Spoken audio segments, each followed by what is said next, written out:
Hello student of class 8, আজকে আমরা শিখব ভয়েস টেজ মানে অ্যাক্টিভ ভয়েস আর প্যাসিভ ভয়েসের খেলা। চলো আগে বুঝে নিই ভয়েস মানে কি। যখন কোনো বাক্যে সাবজেক্ট কাজটা করে তখন তাকে বলা হয় অ্যাক্টিভ ভয়েস, আর যখন কাজটা কারো দ্বারা করা হয় তখন তাকে বলা হয় প্যাসিভ ভয়েস। অ্যাক্টিভ ভয়েসের একটি উদাহরণ হলো Rahim plays football, Rahim football খেলে। এটাকে যদি আমরা প্যাসিভ ভয়েস করি তাহলে হবে football is played by Rahim, football রহিমের দ্বারা খেলা হয়। দেখলে কাজটা রহিম না, ফুটবল করছে না, ওটা শুধু কাজটা গ্রহণ করছে। তাহলে কেন শিখবো প্যাসিভ ভয়েস?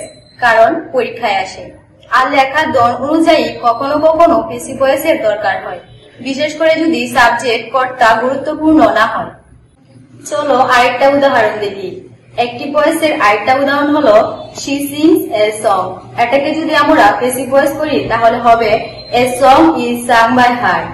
বন্ধুরা লক্ষ্য করো, এখানে a song হলো নতুন সাবজেক্ট, is sung হলো passive verb from, by her হলো সাবেক সাবজেক্ট।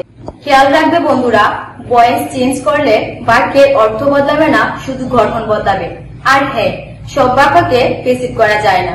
যেমন ইন্ট্রানজিটিভ ভার্ব যার অবজেক্ট নেই সেটা কখনো প্যাসিভ হয় না। খেয়াল রাখবে বন্ধুরা, ভয়েস চেঞ্জ হলো জাদুর মতো, একটু নিয়ম মানলেই সহজ হয়ে যায়। চলো বন্ধুরা আরেকটা নোট দেখি। সাবজেক্ট অবজেক্ট বদলাও, টেন্স অনুযায়ী ভার্বের রূপ বদলাও, বাক্যের অর্থ যাতে বদলে না যায় সেদিকে খেয়াল করো, নিয়ম করে প্র্যাকটিস করো, তাহলেই হবে পাকা। তো এই ছিল আজকের আমাদের ক্লাস ভয়েস চেঞ্জ মানে অ্যাক্টিভ আর প্যাসিভের মজার দুনিয়া। পরের ভিডিওতে আসছি আরো ইংরেজি কোনো সহজ টপিক নিয়ে। ততক্ষণ পর্যন্ত প্র্যাকটিস মেক্স পারফেক্ট। ভালো থেকো সবাই, আসসালামু আলাইকুম।